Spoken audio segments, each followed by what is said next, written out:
mane sobona se nka gutya tuba turi kuvuga nyine ibintu bitagenda muri showbiz, ibintu by'ubufu rimwe na rimwe ugasanga ni nabyo byinshi, ariko hari n'ibindi biba aba ari byiza ubona nyine biri kugenda bishyushya showbiz ukabona ni fresh, nk'urugero nka bano ba ino movement ya Kigali Boss Babies, bari aba baby man bararenze, urabona ko hari ikindi kivibe badutije tu, biriya bintu biba bikenewe man, showbiz kabirimo ama beach nkari ya VIP afite umufungo, akakwereka ko afite umufungo, actions zabo zikabikwereka, uri kumva biriya boro. Wabonye ejo bundi kuri ka gashow kabo kuntu Kigali yari yatitiye se, biriya boro ni neza, biriya byo tuba tugomba kuba kuko numvisha wowe utabemera, ariko biriya boro ni fresh, ni fresh kabisa.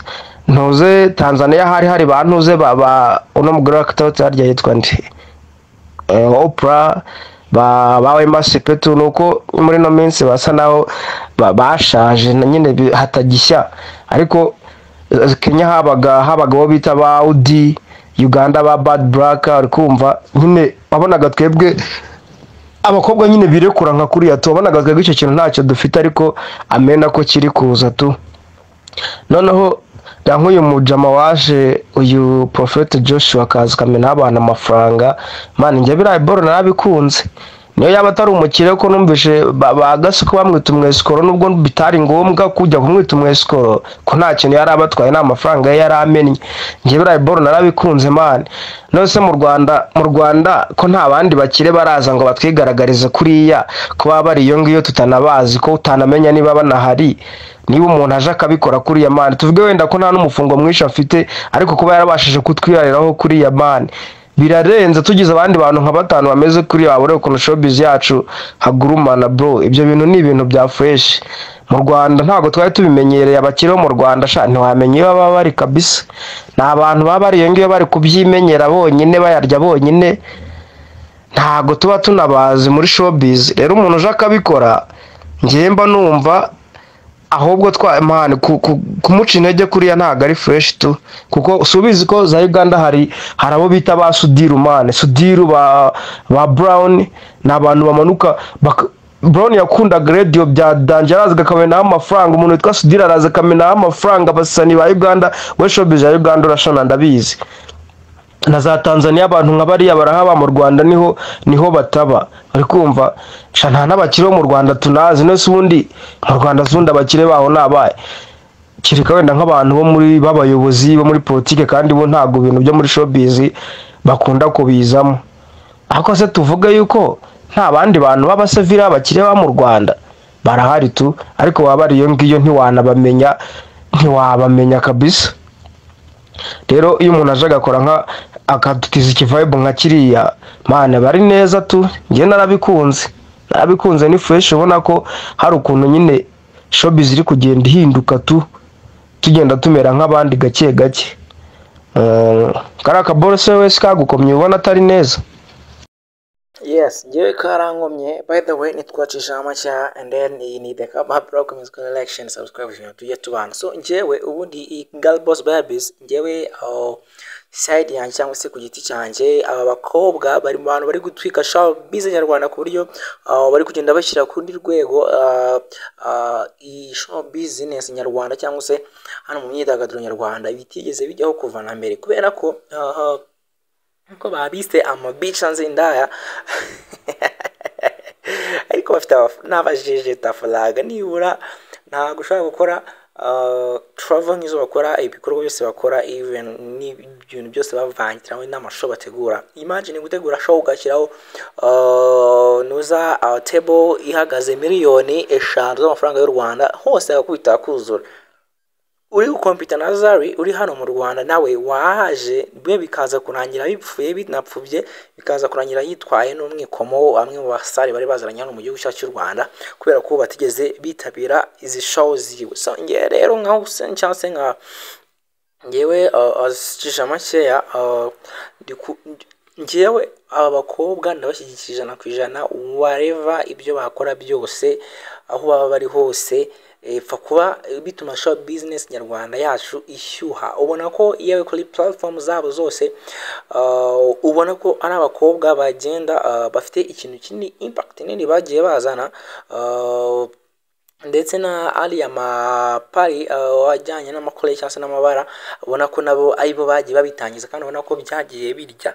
Urumva ntabwo biriya bintu upfa kubikora gusa utanditse izina, baba bakuzi baje n'ibyo baje. Noneho n'ikigaragaza ko wanarenze ni uko abasitari bose benshi hano baba bahari, baba babitabiriye cyangwa se baba baje kubareba.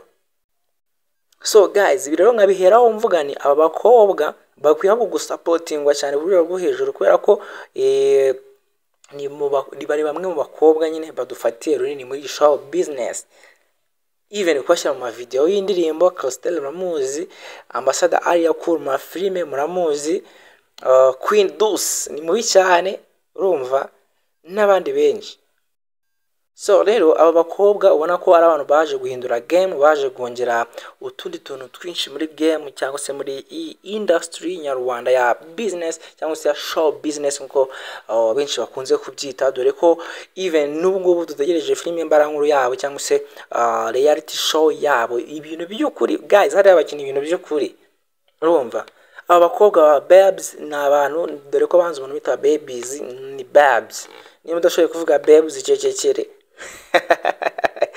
Rero abakobwa ubona ko ari abantu bazanye impinduramatwara, yewe dukwiye no kubasapotinga cyane, dore ko baba banikoramo ari mu mafaranga yabo baba bari kwikoramo guys. Ni amafaranga yabo bari kugenda banwangamo, amafaranga yabo bari kugenda bakora iki n'iki n'iki. So guys, ndakeka ko aba bakobwa rero